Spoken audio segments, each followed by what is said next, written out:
predictions were made about Egypt's future rulers. This was at the time when the Egyptians were probably the third strongest empire in the Middle Eastern world. Notice what they said. The biblical prophet Ezekiel again. There shall no longer be princes from the land of Egypt. In other words, there will no longer be native princes in Egypt. Now, since that prediction was made about 600 BC, in 500 BC, notice what has happened since 500 BC. We've had the Persians ruled Egypt. Then we had the Greeks. Alexander the Great came down here to Egypt.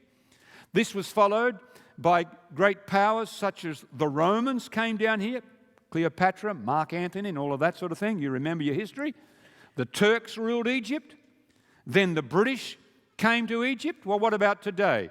The people who are the rulers in Egypt are actually Arab peoples. It's not the native Egyptian peoples. The prediction was made, and it's still with us even today. Now, this is an incredible prediction that was made about the papyrus reed. Notice this prophecy that was made. But first of all, let's talk about papyrus.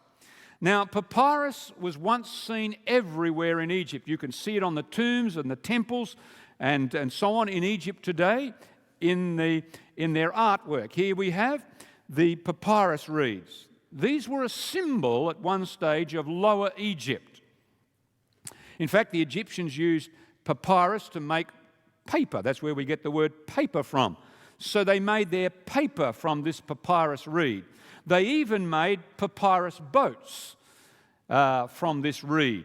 In fact, Thor Heyerdahl, some of you may recall the great explorer. Let me share with you what he said in just a moment. But let's read the prediction first.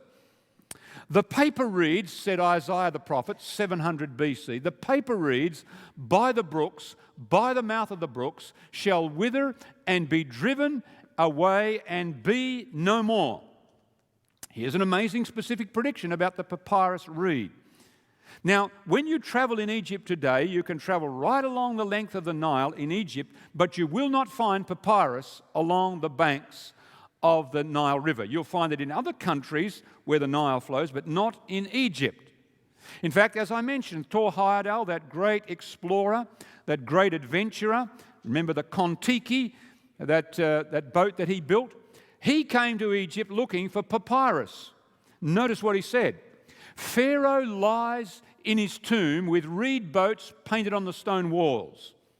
Stone in the desert and reeds on the shore of the Nile.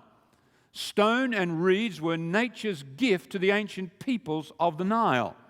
Now, notice what he said. No papyrus grows in Egypt now. Not a single golden-haired papyrus reed bowed its bushy head over the bank to mirror itself in the brown water. Papyrus had died out in Egypt.